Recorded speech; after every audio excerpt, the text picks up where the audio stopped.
Нөгөө манай нэг ихчийн нөхөр нь тооноосоо боож бүхий. За. Одоо гэртээ.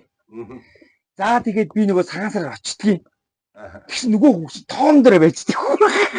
Сүнсэн тийм ээ. Тийм сүнсэн яваагүй. Нөгөө хардталтаас болж өөрийгөө манай ихчийн дэр гэрийн тооноос бүгээд өнгөсөж байгаа байхгүй.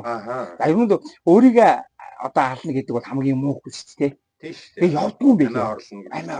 Ихчээ тараа нөгөө нөхцийн тоон дээр сууж. Азат лээсээ. Амар шүү дээ. Тэр өөрийгөө орсон хүмүүс явдгүй байхгүй. Тэгээ би ихч хэлсэн чи ихч юу балаа солиороод байгаа. Манайхан ч юу н ойлгохгүй юмс байхгүй. Өө манайхаас та шарын шигшин юу чи ни бөө гэж юу гэдэг ингээ загнадаг байсан байхгүй. Ер нь нийгмээрээ тийм байсан байхгүй. Бүгд шаран. Тэгээд би бүр ингээ нөгөө сүлдээ айгаад гараачих. За одоо нөгөө яг ингээл тэр шүн шүү дээ. Ингээл хадуу тоон дээр ингээл ер нь сүнслэх хүн харагддаг шүү дээ тий. Хүмүүсүүд ер нь мэддэг болохоос ер нь байнгын оршихуй байж байдаг шүү дээ. Сүнслэх оршихуй.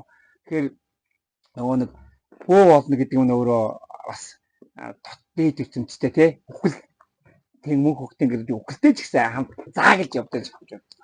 Тэр хүн бол одоо зовлонгоос ангирах гэж л өнгөрж байгаа шүү дээ. Гэтэл дахиад л бас зовлон нь бол үргэлжилж ил байх юм байна. Тийм шүү дээ. Одоо тэр чинь үргэлжлэн шүү дээ өгч. Тэр чинь нөгөө хүн энэ хөрсдөд ямар зүйл хийн тэрнийгээ дэнсийг бас тийм хүртдэг байх нь шүү дээ. Тийм ээ. Амар байгаа шүү дээ. Тэгэхээр